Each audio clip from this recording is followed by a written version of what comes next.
An update tonight on efforts against the dangerous drug xylazine, also known as tranq. It first turned up in Travis County in August of last year. And it's an opioid-like drug, and officials feared it would eventually become more widespread. Our Sam Stark talked to local leaders as well as Senator Ted Cruz about efforts to stay on top of the substance in Texas and beyond.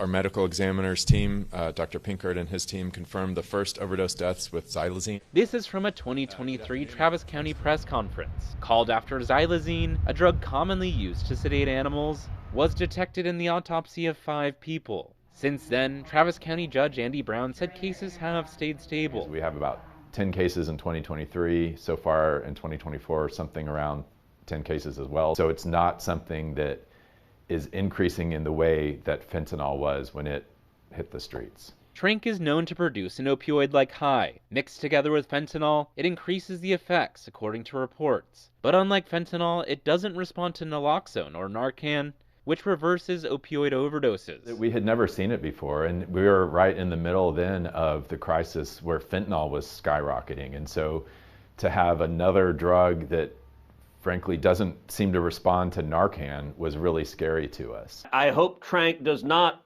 continue to rise, that we succeed in turning it around, because it is a dangerous, dangerous drug. It is a horrible drug. Since 2023, U.S. Senator Ted Cruz introduced 2 pieces of federal legislation in hopes to stop the spread of xylazine nationwide and in Texas. The second of the 2, the Stop Tranq Act, introduced with Virginia Senator Tim Kaine, bolsters the Department of Defense's role in countering international drug trafficking. The act was just secured in the National Defense Authorization Act and set for President Biden's signature, a win for Senator Cruz, whose personal history fuels his motivation to curb overdose deaths. My older sister, Miriam, died of a drug overdose.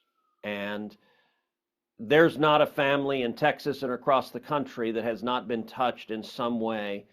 This is tragic, and we need to come together and we need to solve it. Sam Stark, KXAN News. And because tranq is often mixed with other opioids, medics recommend administering naloxone or Narcan no matter what if it appears a person is having an opioid-related overdose. And with that knowledge, it is important to know where you can get help. Austin and Travis County launched an opioid resource hub to fight overdoses. It provides online options for local treatment, where you can find Narcan, and much more. We have a link to that resource in this story at KXAN.com.